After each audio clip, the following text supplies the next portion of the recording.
दोस्तों आज की इस वीडियो का टॉपिक बहुत ही इंटरेस्टिंग है। आज इस वीडियो में हम चर्चा करेंगे रिसर्च मेथोडोलॉजी के बारे में। इस वीडियो में हम सारे स्टेप्स के बारे में जानेंगे और कुछ की टर्म्स के बारे में इस वीडियो में मैं आपको बताऊंगा। ऐसे तो और भी वीडियोस बनेंगे इस पर, लेकिन इस वीडियो में मैं आपको एक ओवरव्यू देना चाहूँगा। जो भी इम्पोर्टेंट चीज़ें हैं हम लोग डिस्कस करेंगे। शुरू से लेकर अंत तक इस वीडियो पर बने रहें। तो चलिए शुरू करते हैं और फिर आपको मिलता हूं मैं इस वीडियो के एंड में। सिस्टमैटिकली मैं यहाँ पर एक चार्ट बनाकर आपको समझाऊंगा कि रिसर्च कहते किसे हैं। इसके लिए सबसे इम्पोर्टेंट चीज़ होती है डेटा। जो भी रिसर्च की जाती है वो एक ही चीज़ के लिए की जाती है, डेटा।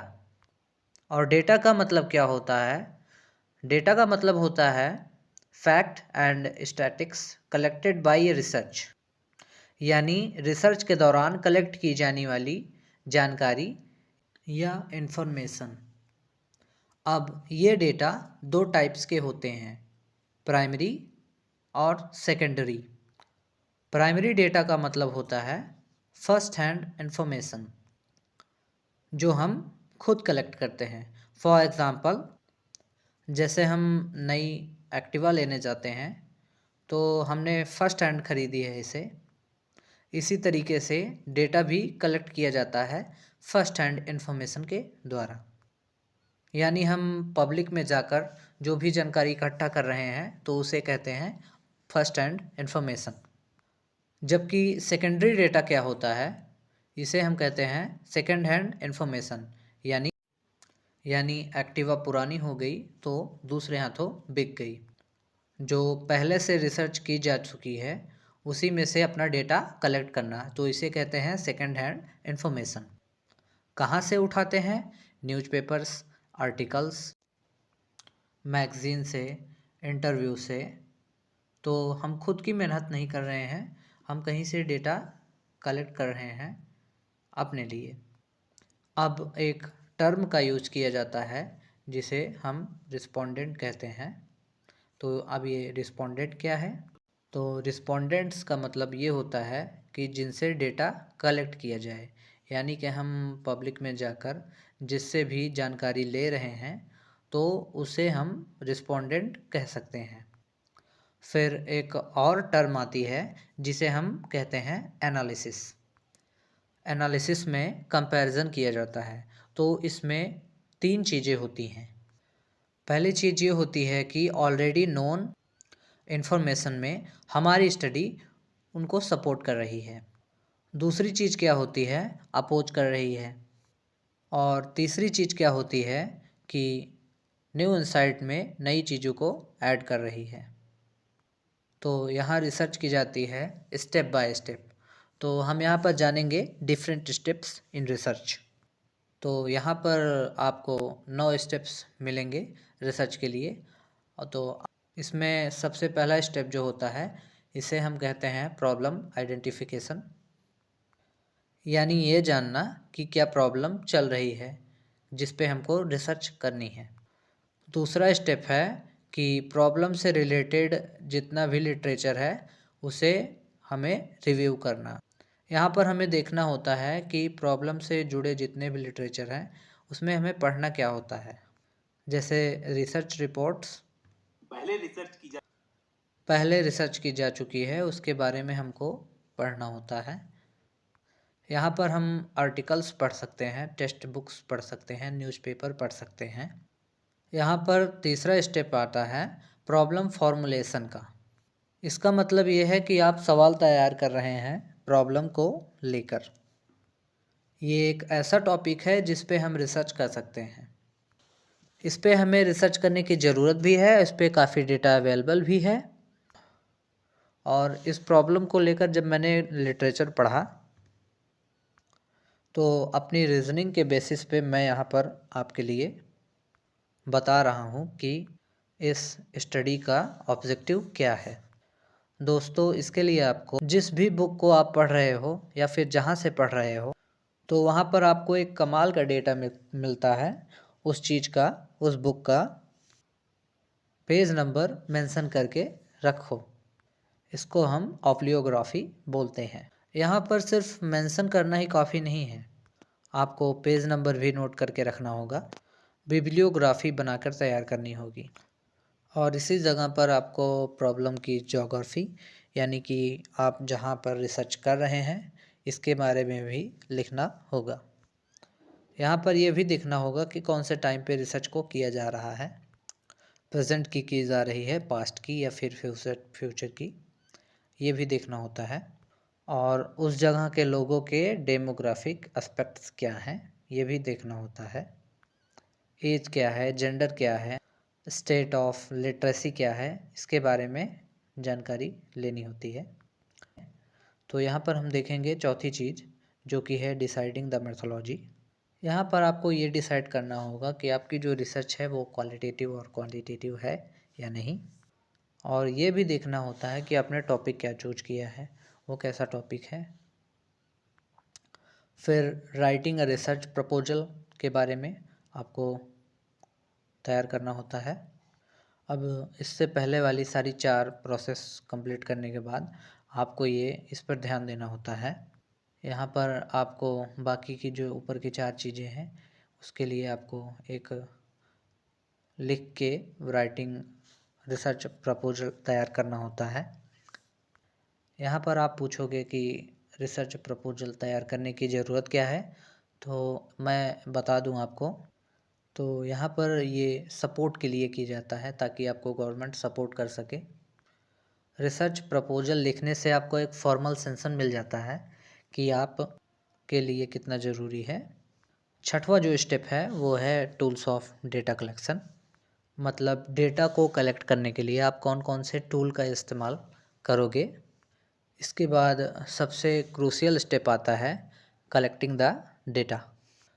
यहाँ पर आप डेटा कैसे कलेक्ट करेंगे अपने रिस्पोंडेंट से, इसके बारे में जानना होता है। और लास्ट 8वां स्टेप है analysing the data, interpreting the data. और जो सबसे लास्ट में है 9वां, ये है राइटिंग द रिसर्च रिपोर्ट। इसमें आपको सब चीज़ों का ध्यान रखना होता है। तो अब बात करेंगे वेरिएबल्स की। देखो दोस्तों, वेरिएबल्स 2 टाइप के होते हैं, इंडिपेंडेंट और डिपेंडेंट। वैसे तो और भी टाइप्स होते हैं लेकिन मेनली ये 2 टाइप्स हैं। वेरिएबल यहाँ पर वो चीज़ होती है जिस भी चीज़ पे आप स्टडी करना चाहते हो। यहाँ पर आप ध्यान रखने वाली बात यह है कि वेरिएबल्स ऐसी चीज़ें होती हैं जिनमें चेंजेस आते रहते हैं। एक होता है इंडिपेंडेंट वेरिएबल, एक होता है डिपेंडेंट वेरिएबल। इंडिपेंडेंट वेरिएबल वो होता है जिसमें चेंजेस किए जा सकते हैं और इसका इफ़ेक्ट आपको डिपेंडेंट वेरिएबल पे दिखेगा। ये ऐसे समझ में नहीं आएगा, मैं आपको सिंपली वे में समझाता हूँ। डिपेंडेंट वेरिएबल हमेशा इंडिपेंडेंट वेरिएबल को इन्फ्लुएंस करेगा ही करेगा। जैसे गरीबी और क्राइम का आपको लिंक पता करना हो तो यहाँ पर 2 वेरिएबल्स आपको मिल गए, एक गरीबी है, दूसरा है क्राइम। ये 2 वेरिएबल्स को हम ले रहे हैं।